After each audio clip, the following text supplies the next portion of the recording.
Els primers vídeos que penjava eren gravats en un iPhone, editats en un programa gratis, sense micròfon, sense llum, al quarto. Vinc de les trinxeres completament.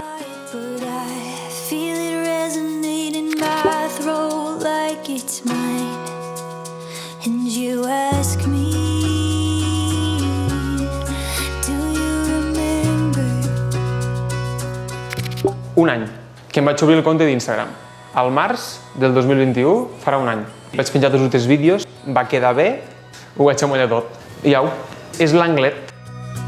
A mi me seguís gent des de 15 fins a 50 anys. Estic arribant a tots els rangos d'edat i això és molt bonic. De coses quotidianes, toco molt diferents personatges, saps? Policia gastronòmica, MP Crio, policia de l'amor... Toco temes quotidians que la gent se senti a gust.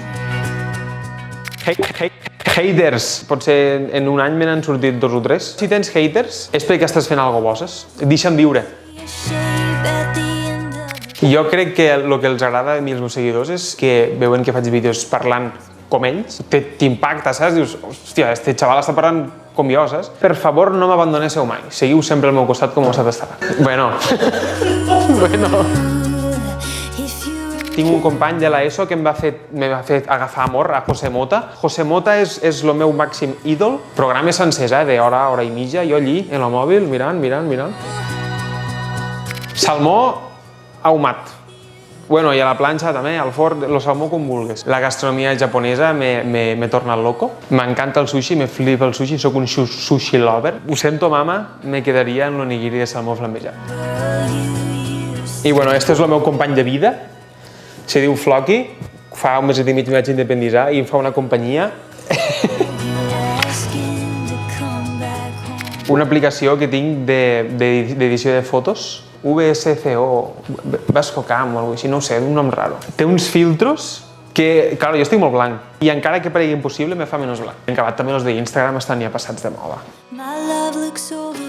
Les xarxes que utilitzo més són Instagram, Snapchat, MP_TE, utilitzo també TikTok, l'utilitzo molt per entretindre'm.